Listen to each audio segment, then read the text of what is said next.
Olá, boa tarde, tudo bem com você? NT Sul desta terça-feira, 15 de agosto, está começando aqui na telinha da TV Novo Tempo.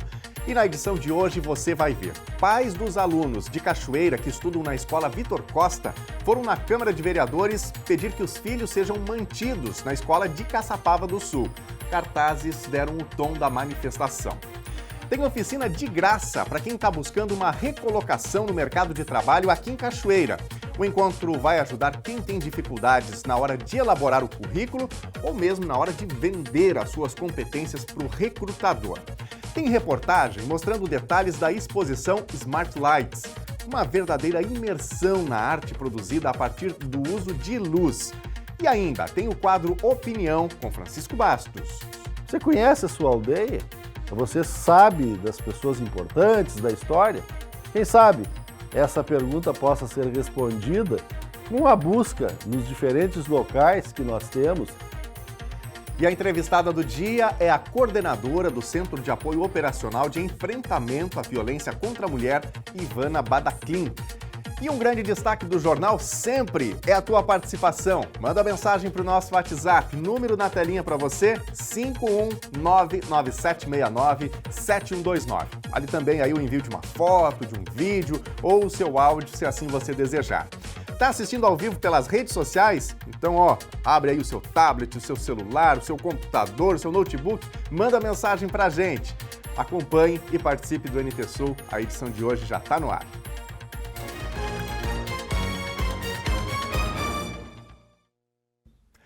E ontem, a tribuna popular da Câmara de Vereadores de Cachoeira do Sul foi ocupada por representantes dos pais dos alunos de Cachoeira que estudam na Escola Augusto Vitor Costa, de Caçapava do Sul. O movimento é para garantir que os filhos sigam estudando na escola. Cachoeira paga o transporte dos estudantes, mas contesta isso judicialmente, alegando que a administração de Caçapava recebe recursos específicos para custear esses alunos.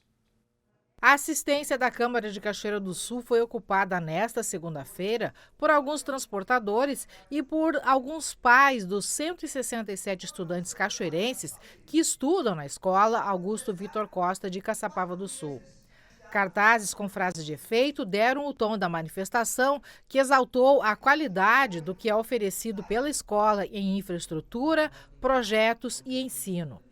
Através de pronunciamento na tribuna popular, o representante do grupo, Juan Freitas, solicitou o apoio dos vereadores e o desejo de serem ouvidos e considerados pela permanência dos filhos na escola. Hoje a gente veio aqui para que a gente possa ser ouvido realmente, né? Porque parece que a gente não está sendo ouvido, é uma novela que não se acaba.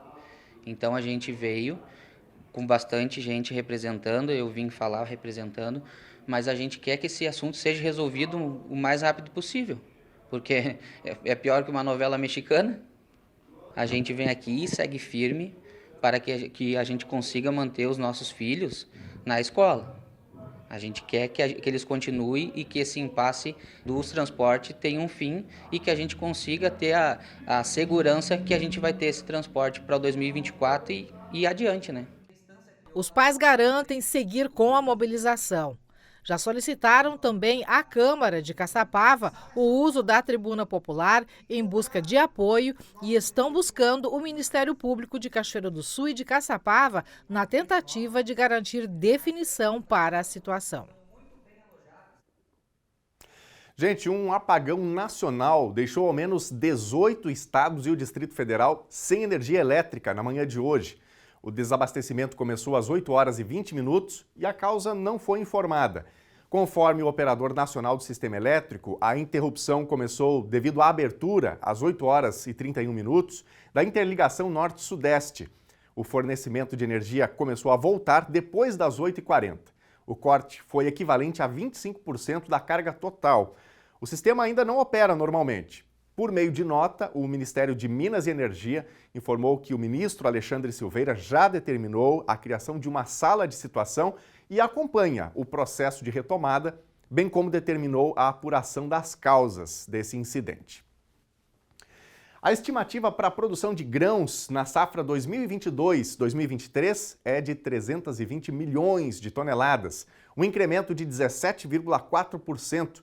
Esse resultado é reflexo da combinação dos ganhos de área e de produtividade das lavouras brasileiras.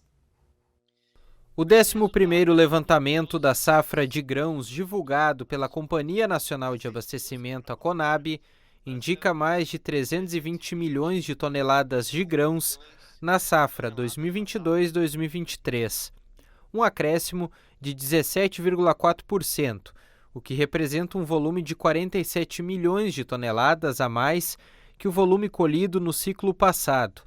Produtos da safra de verão, soja e arroz têm produção estimada em 154 milhões de toneladas e 10 milhões de toneladas, respectivamente. A cultura irrigada terá uma área de 8% menor, mesmo com o clima mais favorável para esse ciclo. A produção estimada, portanto, senhoras e senhores, está em um aumento de 17,4% a mais comparado à safra do ano passado com este ano. Ou seja, o Brasil vai colher 47,4 milhões de toneladas de grãos a mais na safra 2022-2023, comparada com o do ano passado. A soja se destaca como o maior volume estimado de grãos, totalizando 154,6 milhões de toneladas colhidas. Esta é a maior safra já registrada de soja no nosso país. Já o arroz teve uma queda de 7%, a estimativa é de uma produção de 10 milhões de toneladas. A queda se dá muito em função da redução da área plantada. Nós reduzimos 8,5% da lavoura plantada com arroz este ano, ou seja, 137 milhões de hectares 137 mil hectares a menos. Para exemplificar aos senhores e às senhoras, o Rio Grande do Sul, por exemplo, detém em torno de 70% da nossa produção de arroz, e somente nesse estado nós tivemos uma redução de 95 mil hectares de área plantada este ano. Nesse levantamento, a Conab mantém a projeção de exportações recordes, não só para a soja em grãos, mas também para farelo e óleo.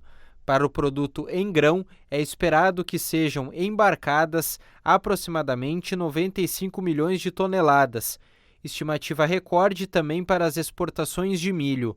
Um novo levantamento mais atualizado deve ser divulgado agora no mês de setembro.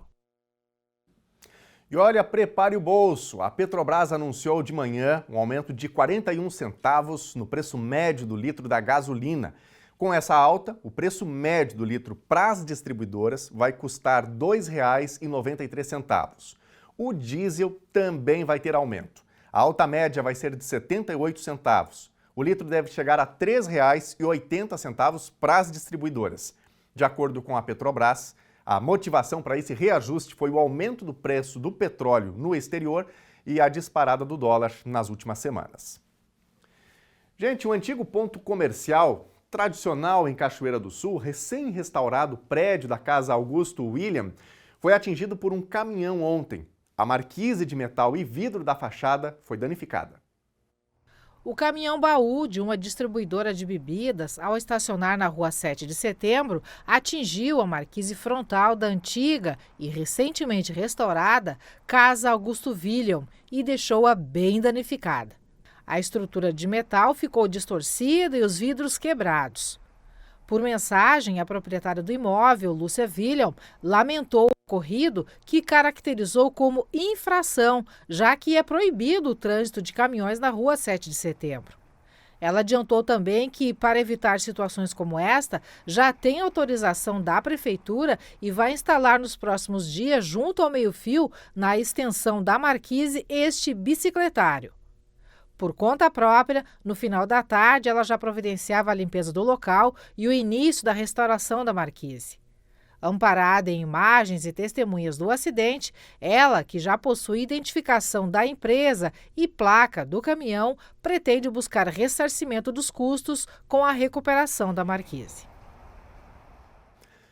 E olha, daqui a pouquinho tem o nosso primeiro bloco de interatividade, o que significa que você pode participar aqui no Telejornal NT Sul, contar o que está acontecendo onde você está e também se posicionar, trazer a sua opinião, o seu ponto de vista sobre as reportagens e entrevistas que nós trazemos ao ar aqui no Telejornal. Para participar é muito fácil, você pega aí o seu celular, manda mensagem para a gente, uma ferramenta que praticamente todas as pessoas têm acesso hoje, o WhatsApp, você pode mandar aí o seu texto, um áudio, um vídeo e a gente põe na telinha, número 51997697129. Estamos contando com você, hein? Quiser contar o que ocorre, o que acontece, onde você está, com carinho receberemos e vamos colocar no ar. Se você está nos acompanhando nas nossas lives, o mesmo conteúdo que vai ao ar na TV, a gente transmite também nas nossas lives, nas nossas redes, facebook.com/TV Cachoeira. Você também igualmente pode escrever a sua opinião aí na live, como pode fazer isso também lá no nosso canal do YouTube, youtube.com/TV Cachoeira Novo Tempo. Já já a gente traz as participações ao ar aqui no Telejornal NT Sul. E olha só, se as pessoas podem se comunicar pela internet, por que não conversar também com as máquinas, pela rede? Hoje a gente vai conhecer o equipamento que desde março está colocando os alunos da UERGS no mundo da chamada Indústria 4.0. Laboratório do curso de Engenharia de Controle e Automação da UERGS. Aqui o produto final da linha de produção é essa caixinha. Mas atenção, na verdade, ela é um modelo para qualquer produto bem mais complexo, inclusive produzido na indústria 4.0. Isso representa, de uma forma lúdica, dentro da empresa, o chassi de um automóvel, toda uma estrutura para a montagem de um eletrodoméstico. Então, é daqui que parte o primeiro produto. O professor João tem também o celular na mão, porque quem escolhe o produto e encaminha o pedido diretamente para a máquina é o próprio cliente. Nesse caso aqui, a gente tem um app, Ele roda na internet, tá? E a partir daqui eu posso, então, solicitar o meu produto. E ele pode ser todo customizado. O cliente escolhe a cor de cada peça, a combinação e os logotipos. Aqui a gente tem montada uma fábrica completa. O sistema de estoque, de preparação, de montagem e a expedição. Elas continuam sendo células de manufatura separadas. O que conecta elas é um sistema de comunicação e, por isso, a internet das coisas. Se antes eu tinha pessoas conversando com pessoas, agora eu tenho pessoas conversando com máquinas e máquina conversando com máquina, que é o que a gente chama de machine to machine, que é um dos conceitos da indústria 4.0. É que o pedido do cliente enviado pela rede é gravado nesse identificador e segue do início até o rastreamento do produto na entrega, diretamente na peça personalizada. Essas informações elas foram colocadas, então, numa etiqueta que nós chamamos de RFID. Ela é uma etiqueta de radiofrequência. Você pode imaginar que ela é a parte virtual do cliente. É o cliente na peça dizendo, olha, eu pedi essas características, eu quero que essas características aconteçam nessa sequência. Eu consigo saber exatamente o que está acontecendo durante todo o processo de produção, Seja notícia boa, que o processo vai ser entregue mais rápido, seja notícia ruim, que o processo vai demorar um pouco mais. A transformação digital produziu a chamada quarta revolução industrial, que começou na Alemanha e hoje está em todo o mundo. Foi a maneira de agregar valor ao produto, oferecendo ao cliente mais informação durante o processo. Já para os alunos, o laboratório abre horizontes, permite a formação, tendo acesso às mais modernas tecnologias em conceitos como controle, automação e robótica. Tudo que eles veem de ideias, muitas vezes até em filmes, e que antes estava na parte da ficção, isso hoje em dia está virando muita coisa já corriqueira, Então a gente espera, num clique, ele partir do conceito do produto e chegar no produto físico, Quando a tecnologia ela é bem feita, ela acaba sendo transparente para o usuário, mas para o projetista, a gente vê que tem muita coisa envolvida, E isso que a gente busca, então, formar pessoas que consigam trabalhar nessa tecnologia de forma que ela seja quase invisível para o usuário, mas que ela cumpre esse papel. Nosso aluno do curso de Engenharia de Controle e Automação, já no primeiro módulo, ele já é assediado pelas empresas. As empresas já querem contratar já no primeiro módulo. Por quê? Porque não dá para esperar ele se formar, porque daí ele já perde para o concorrente. Trabalhar com esse tipo de contexto industrial e, principalmente, o mesmo equipamento que está na indústria. Não é um equipamento didático, é o mesmo equipamento que se reporta lá, tá? Então, para ele faz toda a diferença na carreira profissional. É isso aí, novas oportunidades que vão se abrindo no mercado de trabalho e está faltando mão de obra, Você aí em casa conhece a história da sua cidade? Você sabe aí a história do estado em que você vive? Francisco Bastos fala agora, no quadro Opinião, da importância de conhecer a cultura. Só quem conhece, valoriza.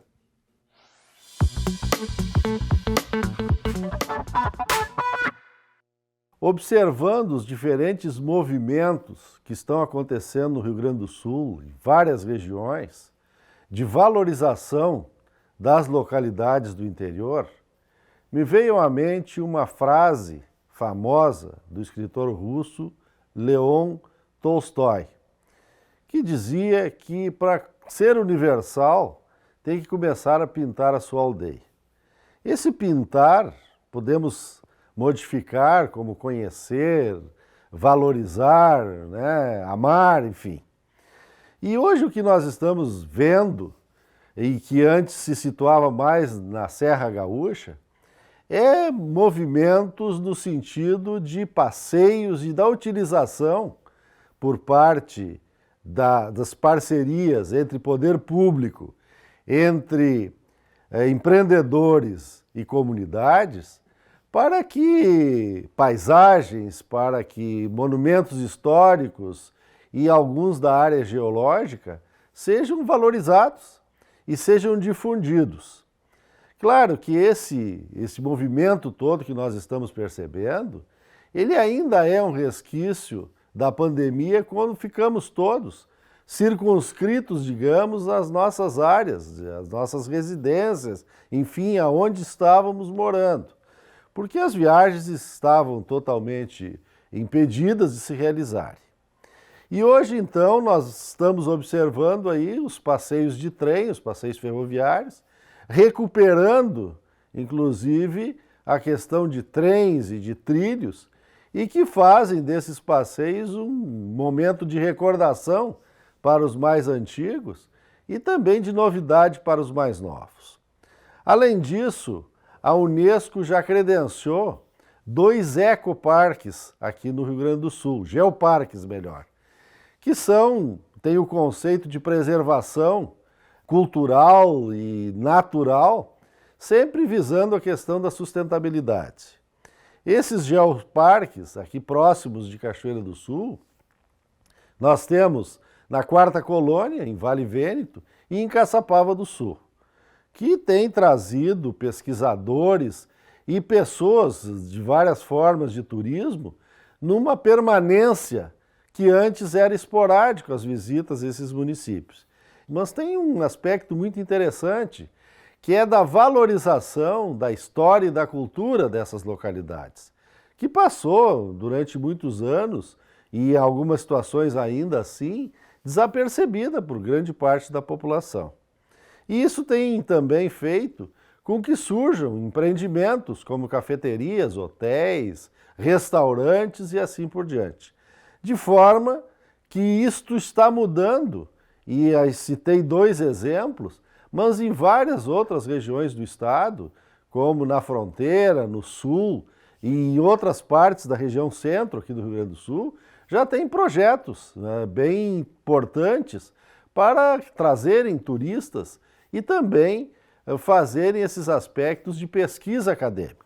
E é bom que esteja acontecendo todos esses movimentos, porque além dessa questão urbana, mais urbana, também tem havido desenvolvimento do turismo rural.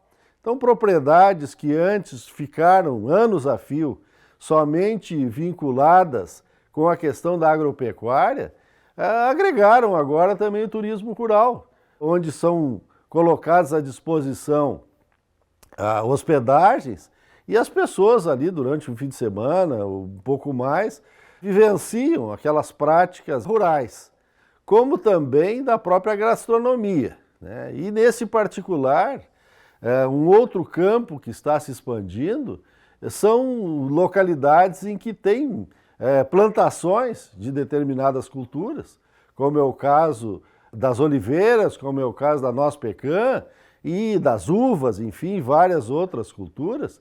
Isso tudo que está acontecendo não significa que nós deixemos de viajar, de conhecer outras culturas e outros povos. Não tem esse sentido.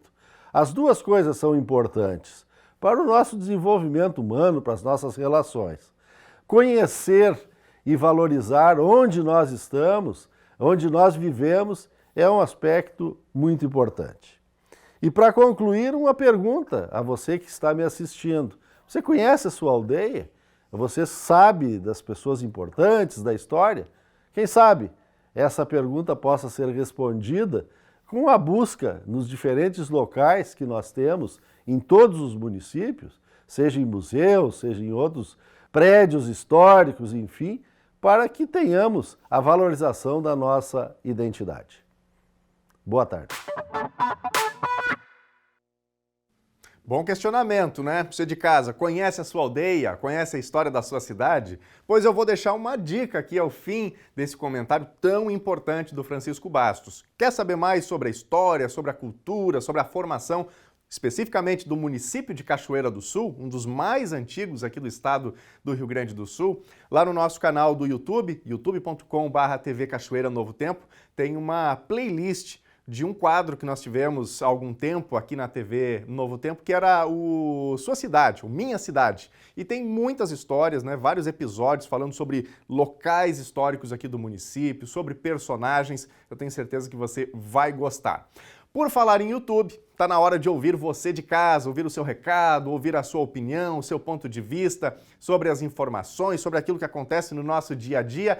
Esta é a ideia do Telejornal NT Sul, fazer uma grande troca de informações com a nossa comunidade diariamente na hora do almoço. Nosso WhatsApp, para você mandar aí o seu recadinho, seu áudio, sua foto ou vídeo, 51997697129. E claro, nas nossas lives no Facebook, no YouTube, você também pode escrever para a gente e nós colocamos no ar aqui a sua opinião. Quero mandar um abraço aqui para minha amiga Sandra. A Sandra está participando aqui, o Edson e o Everson, sempre de olho na telinha. Grande abraço para vocês, uma ótima terça-feira. Nós vamos agora aqui para nossa tela ver os recadinhos que estão chegando por meio do WhatsApp. Olha aqui a participação do Wagner Oliveira. Na Rua Duque de Caxias, vai completar 3 anos que o esgoto escorre pela rua. Viu o problema dos mosquitos no cartódromo ontem? Será que nessas águas podres tem perigo? Com certeza, né, Wagner? Obrigado pela participação. Fica aqui o pedido urgente de atenção para a Secretaria de Obras, né? Não é admissível o esgoto a céu aberto, aí, conforme relata o Wagner, né? Quem mais? A Daniela Menezes está participando com a gente aqui também, no bairro Quinta da Boa Vista, Rua Lourenço Bandeira. Não aguento mais o esgoto a céu aberto, vindo de um vizinho. Já protocolamos na prefeitura e nada de solução. O esgoto prejudica 6 casas. É um absurdo, diz aqui a Daniela. Obrigado, Daniela, também pela participação. É mais um caso que está correlacionado ao anterior, né? Situações que precisam ser resolvidas com urgência. E você, quer participar com a gente? Quer comentar as reportagens? Vá mandando aí o seu recado, a sua informação. Estamos à sua disposição. Nossos canais de interatividade sempre abertos para você ter vez e voz por aqui. Intervalo agora e na volta você vai ver. Tem oficina de graça para quem está buscando uma recolocação no mercado de trabalho aqui em Cachoeira. O encontro vai ajudar quem tem dificuldades na hora de elaborar o currículo ou mesmo na hora de vender as suas competências para o recrutador. Tem reportagem mostrando detalhes da exposição Smart Lights, uma verdadeira imersão na arte produzida a partir do uso da luz. E a entrevistada do dia é a coordenadora do Centro de Apoio Operacional de Enfrentamento à Violência contra a Mulher, Ivana Bataclin. O intervalo é rápido e nós já voltamos.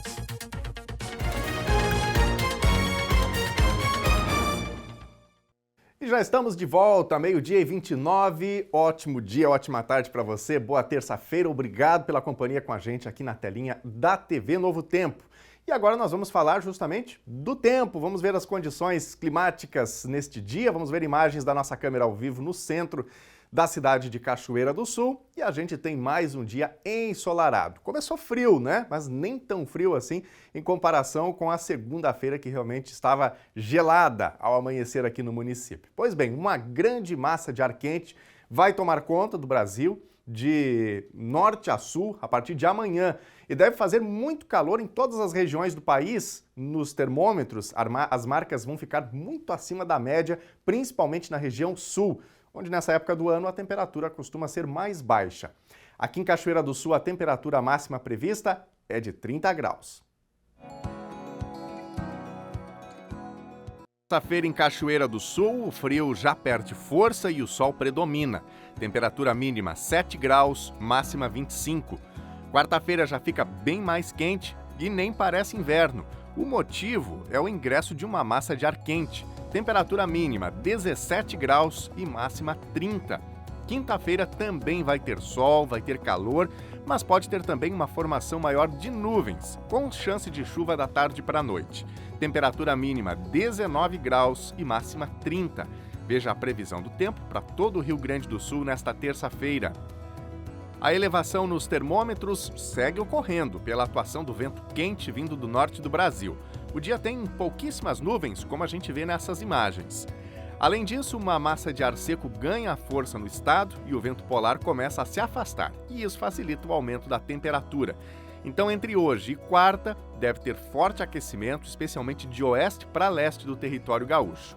A capital gaúcha, Porto Alegre, também tem hoje tempo bom. A gente vê imagens desta manhã praticamente sem nuvens. Vamos ver as temperaturas máximas previstas para hoje. Em Porto Alegre, região metropolitana, máxima de 23 graus. Na fronteira oeste, em Uruguaiana, 26. Na região norte, em Passo Fundo, 25 graus. Também 25 em Santa Maria, na região central. No litoral norte, em Tramandaí e Torres, 23 graus. E em Pelotas e Rio Grande, na região sul, 24 graus.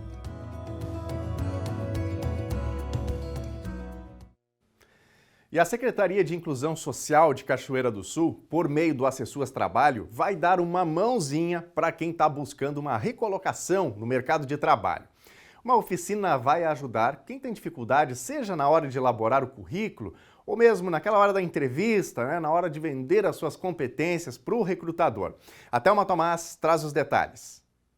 Exatamente, Nunes, mais uma edição, então, dessa oportunidade para dar aquele empurrãozinho para quem está tentando aí se recolocar no mercado de trabalho ou mesmo buscando uma primeira oportunidade. Do meu lado aqui está a Daniele, que coordena o SUAS, e pode trazer mais detalhes sobre essa oficina que vai ser ofertada. Uma oportunidade para quem está aí tentando se recolocar, quem tem dificuldades para montar um currículo, quem tem dificuldade em enfrentar uma entrevista, Todo esse serviço a partir de amanhã, então. Boa tarde. Boa tarde, Thelma. Isso é uma oportunidade que a equipe do Acessuas está oferecendo, juntamente com o Cine, para aquelas pessoas, como tu disseste, que têm uma dificuldade de se inserir ou de se reinserir no mercado de trabalho, uma dificuldade na entrevista, na elaboração do currículo. Então, para aquele público que também está há muito tempo afastado do mercado de trabalho, que precisa de uma nova oportunidade, amanhã, dia 16, a partir das 8h30, então, na agência do Cine. Tem alguns convidados que vão palestrar, que vão falar um pouquinho sobre como essas dinâmicas ocorrem, para deixar o pessoal mais familiarizado. Falavas aí sobre quem está fora do mercado também está destreinado, Vão falar um pouquinho sobre isso. Isso, então, o evento ele conta com parcerias, da Metaltech, também da KR Saber, que estarão presentes, orientando, então, a população, os usuários que procurarem essa atividade, no sentido de proporcionar que eles consigam se adequar às ofertas do mercado e conseguirem se possibilitar, então, de adentrarem o mercado de trabalho, de se ocuparem dessas vagas. No último feirão, que aconteceu em maio, mais de 32 pessoas, então, conseguiram se reinserir no mercado de trabalho a partir daquele momento. E é por isso que tem essa parceria, então, com a Fundação Gaúcha do Trabalho e Assistência, Ação Social, melhor dizendo, que permite tanto a formação aí com vocês, na orientação, como na disponibilização de vagas. Então, o pessoal vai lá, participa da oficina, se tiver uma vaga que se enquadra no perfil, já sai dali empregado. Essa é a ideia, é de facilitar. Por isso que, mais uma vez, então, se tem essa parceria, que já aconteceu em outros momentos, com a agência do Cine, para facilitar. A pessoa procura, tem a orientação e, podendo, já se encaixa no que está sendo oferecido naquele dia, porque a importância, de abrir espaços para que as pessoas se recoloquem, garantam uma nova oportunidade, e aquelas que não conseguirem também que possam dar início a uma possibilidade diferente, a buscarem novas orientações, enfim, a não desistir, se caso não for amanhã algo positivo, mas que sigam permanecendo aí na busca por um novo emprego. Por fim, o que a gente precisa orientar ali? O que o pessoal precisa levar? Quais são as pessoas que podem se habilitar? Tem algum horário específico que precisa chegar antes, fazer pré-inscrição? Vão dar todo o serviço? Nós estamos pedindo que a população que tenha interesse faça a inscrição até a tarde de hoje, para que nós possamos, né, ter uma organização do ambiente, do café, que também vai ser oferecido. Então, tem os canais, né, que é na própria agência, também pelos e-mails que estão no folder, que foi amplamente divulgado, e os contatos da equipe do Acessuas também, por WhatsApp, pelo telefone da secretaria. Agradeço, então, as informações da Daniele. A gente vai deixar nas nossas redes os contatos, principalmente das sedes do CRAS, que são os pontos de referência, e o contato também do WhatsApp do Acessuas, onde dá para ter mais informações e tentar aí se habilitar para amanhã participar dessa oficina, que pode ser uma porta aí para reiniciar a sua caminhada no mercado de trabalho ou garantir a sua primeira colocação. É isso, obrigado, Thelma, pelas informações importantes para quem está aí na luta para se recolocar no mercado de trabalho. E se você ficou curioso, é algo que faz sentido para você, acesse as nossas redes sociais, já tem informações publicadas lá sobre este tema abordado aqui pela Thelma. Lá no nosso canal do YouTube, youtube.com/TV Cachoeira Novo Tempo. Então você pode pesquisar por lá que já está no nosso canal, tá bom? No Facebook, facebook.com/TV Cachoeira. Igualmente você vai ter as informações detalhadas por lá para fazer contato, para tirar todas as dúvidas, tá bom? E o assunto agora é artes visuais, Smart Lights, luzes inteligentes. É a exposição que oferece uma imersão na arte produzida a partir do uso de luz. Oportunidade de visitar para toda a família, que fica em cartaz até 24 de setembro no mezanino do Farol Santander, em Porto Alegre.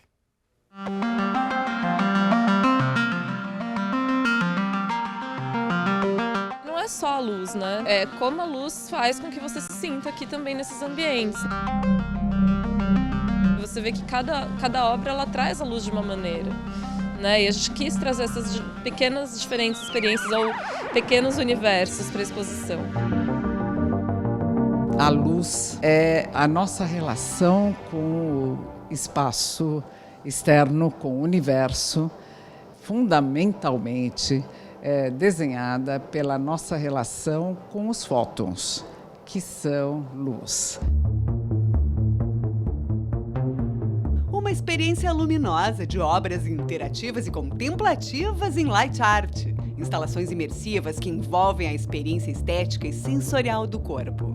Convidamos 6 artistas que desenvolveram 7 obras para esse espaço. Cada obra é um universo particular da luz. Então tem obras que são muito interativas e que dependem do participante para poder acontecer no espaço. E tem outras obras que elas são mais sensoriais mesmo. Uma das produções é da paulista Regiane Cantoni, artista que trabalha com site específico em grande escala. Nessa obra, um convite à percepção e à comunicação no espaço em que se habita. Eu sempre venho a Porto Alegre e as pessoas me falam: "Bah, você já viu o pôr do sol no Guaíba?" Quando a proposta me desafia a desenhar um projeto que pensa a luz, imediatamente eu lembro desse episódio e eu pensei, por que não experimentar esse fenômeno dentro de uma perspectiva alterada, né? Alterar o espaço. Esse é um tubo de 10 metros, espelhado, então você percorre ele e você perde um pouco a noção espacial, mas, sobretudo, alterar o tempo, fazer uma filmagem do dia todo que a gente experimenta aqui, num curto espaço de tempo e num espaço de 10 metros, é o pôr do sol do Guaíba. Luz como meio suporte de criação, uma ferramenta para o desenvolvimento da tecnologia em arte. É uma exposição que é um mergulho nesse mundo da luz e da arte contemporânea brasileira. E, enfim, como é que surgiu essa vontade? Existe uma demanda na arte contemporânea, de trabalhos em light art? Como é que é isso? Na verdade, essa exposição ela surgiu a partir de uma pesquisa minha e do Felipe Bright nesse campo e do próprio Instituto URB, né? A gente acompanha muito festivais e exposições internacionais nesse sentido e sentimos que seria importante trazer para o Brasil alguma também, né? E aí com artistas brasileiros, né? Então a gente quis trazer esse olhar mesmo para a luz.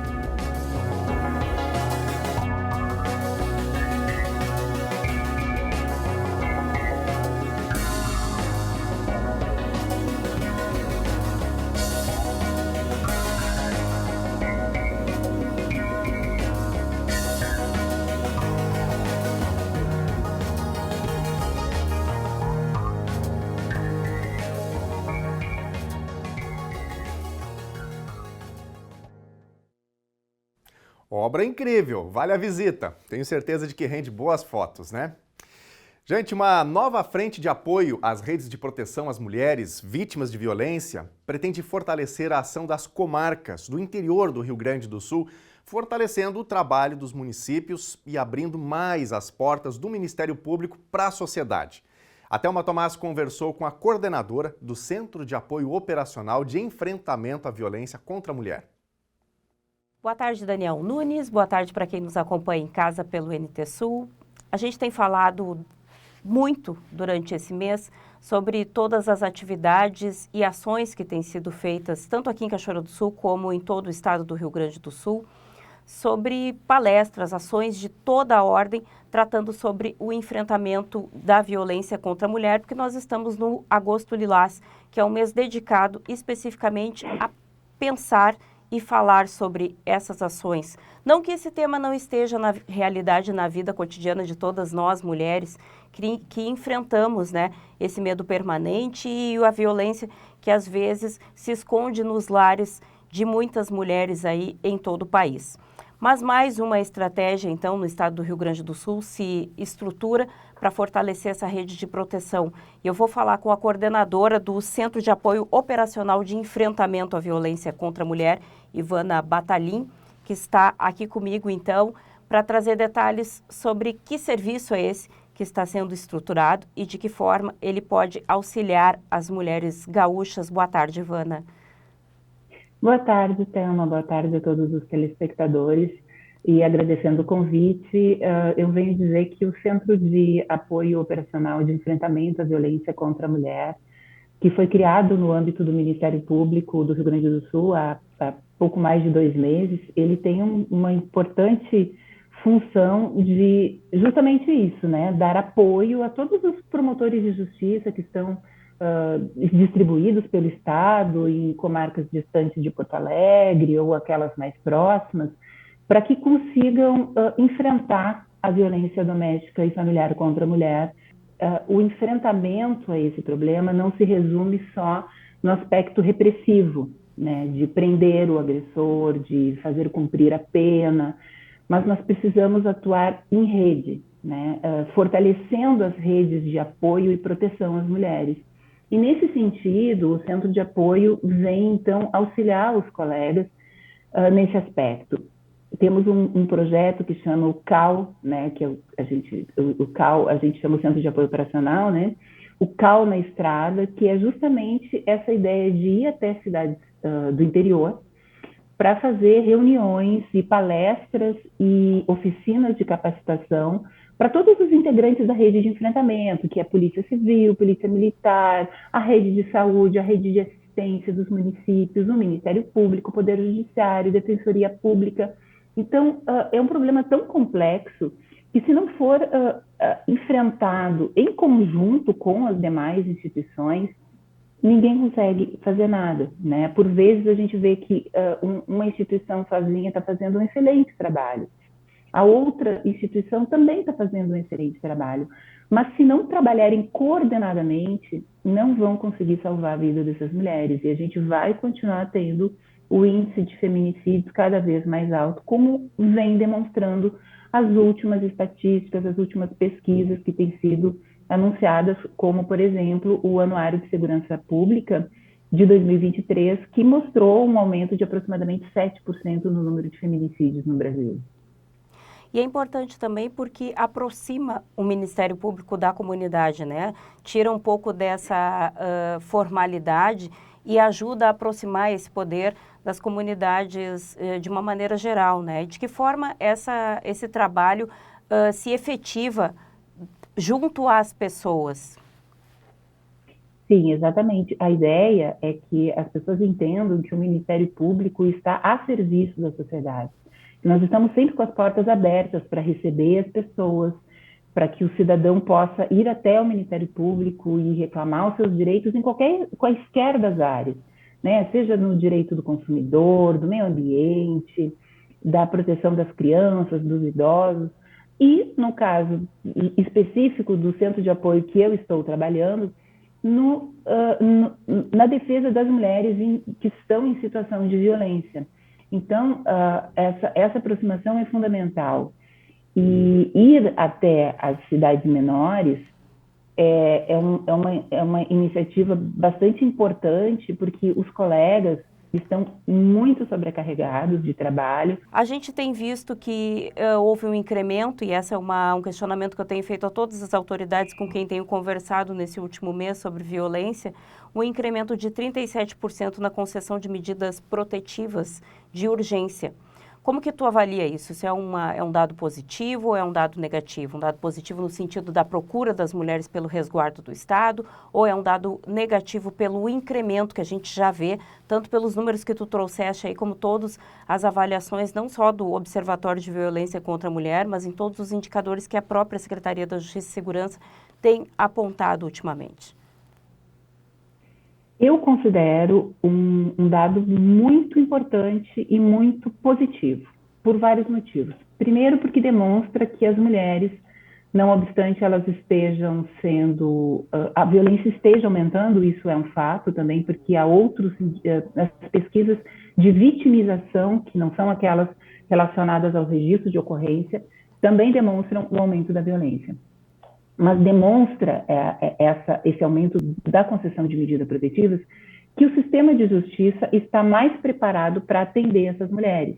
E também que elas, sentindo essa preparação, esse acolhimento melhor do sistema de justiça, estão procurando para pedir as medidas protetivas. Então, elas confiam mais no sistema de justiça e estão buscando medidas protetivas de urgência, que é um dos mecanismos mais importantes que a Lei Maria da Penha trouxe como inovação legislativa para a proteção das mulheres.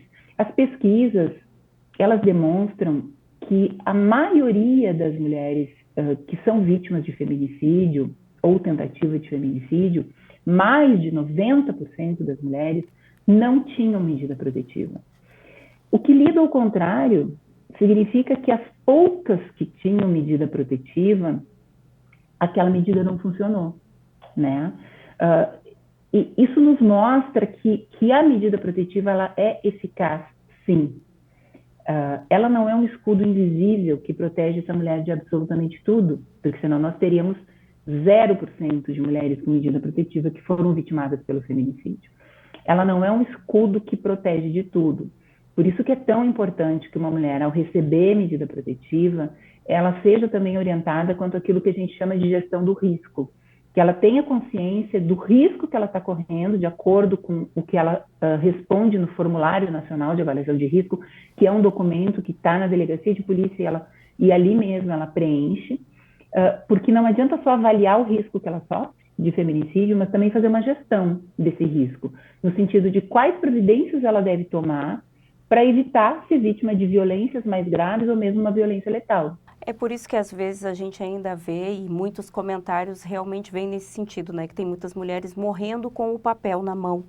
Mas a gente tem visto também, e conversávamos sobre isso antes, algumas estratégias e ferramentas, como é o caso do uso da tornozeleira pelo agressor, né? A gente viu agora recentemente um caso em que a própria vítima filmou o agressor, conseguiu entrar em contato com a rede de proteção, denunciou e se livrou dessa possível agressão, talvez até da morte, né, quando ele a perseguia.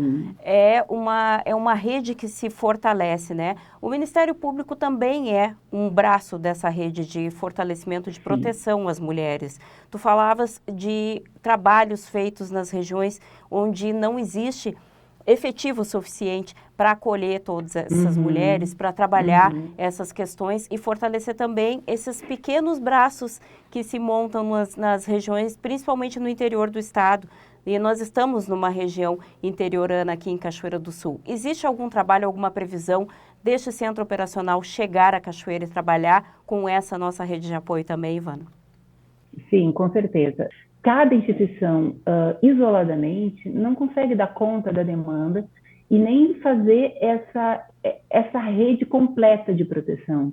Porque uma mulher que está em situação de violência, ela precisa de um atendimento integral e multidisciplinar. Ela precisa do atendimento jurídico, do acompanhamento jurídico, de medida protetiva de urgência, por vezes da prisão do seu agressor, mas ela também precisa de um encaminhamento para suas questões sociais, de vulnerabilidade, se for o caso. Às vezes tem questões com os filhos que precisam ser encaminhadas, às vezes ela tem questões de saúde mental que inclusive foram geradas pela violência, mas as redes estão muito fragmentadas em todo o estado. São poucos os municípios que têm essa rede fortalecida. A ideia do Centro de Apoio Operacional de Enfrentamento à Violência contra a Mulher, que tem a sede em Porto Alegre, no Ministério Público, é ir até essas regiões, né? Nós dividimos em 13 regiões do estado, 12 regiões e mais a capital. Então, nós vamos a cada uma dessas regiões fazer eventos em algumas das comarcas, convidando os demais municípios a participar, para fazer capacitação da rede, no sentido de atuar com perspectiva de gênero. É ter a compreensão de que a violência contra a mulher é uma violência completamente distinta das outras espécies de violência, é diferente do furto, do roubo, do estelionato, inclusive do homicídio. Eu agradeço então, Ivana, pelas informações. Acho que é importante a gente deixar claro esse papel também do Ministério Público, de auxiliar a comunidade, de ter as suas portas abertas e receber, né, a sociedade de uma maneira geral, com todas as suas demandas, mas também especialmente, como a gente está falando aí sobre violência contra a mulher neste mês de agosto, as mulheres vítimas de violência, ser orientadas sobre seus direitos, sobre os caminhos que precisam percorrer, de que forma ter os seus direitos resguardados. O Ministério Público também é uma porta, então, de acolhimento, e agora mais essa ferramenta dentro da instituição, né, que é o Centro Operacional. Te agradeço mais uma vez, então, muito obrigada pelo tempo despendido aí, pelo acolhimento ao nosso pedido de entrevista. Eu que agradeço e digo mais uma vez que o Ministério Público está de portas abertas em cada uma das comarcas. As pessoas podem procurar o Ministério Público para todas as suas demandas e, sobretudo, as mulheres, né, que se sentirem inseguras, se sentirem com medo, se sentirem em situação de violência, podem procurar tanto os outros canais, né, como Delegacia de Polícia, chamar a Brigada Militar em situações de emergência, mas podem também procurar diretamente o Ministério Público para conversar com o promotor, saber dos seus direitos e pedir ajuda. É isso aí, então. Nunes, retorno contigo para o estúdio depois desse papo com a Ivana Bartalin, que é coordenadora do Centro Operacional de Enfrentamento à Violência contra a Mulher do Ministério Público do Estado do Rio Grande do Sul. Obrigado, Thelma, pelas informações. Nós vamos para a tela agora para ver as participações da nossa audiência. Me acompanhe. Paulo Loreto, conheço muito da minha cachoeira, sua história e transformações ao longo do tempo. Na escola isso é pouco estudado. Passo meu conhecimento para os meus filhos, ainda mais porque sou descendente de Francisco Loreto, um dos urbanizadores de Cachoeira que aqui chegou em 1780. Bom relato. Obrigado, Paulo, pela participação com a gente. Ele está comentando o comentário do quadro Opinião do Francisco Bastos. A Daiane também está com a gente sobre a reportagem da escola Augusto Vitor Costa. Não vamos desistir fácil. Lutamos por nossas crianças na escola. Eu obrigado a vocês da TV por mostrar a realidade, diz aqui a Daiane. Obrigado, Daiane, pela participação. E já está chegando ao fim o NT Sul deste 15 de agosto. Acesse facebook.com/TV Cachoeira para continuar acompanhando as nossas notícias. Obrigado pela sua companhia e amanhã a gente volta a se encontrar ao meio-dia. Ótima tarde para você. Fique com a Novo Tempo. Tchau!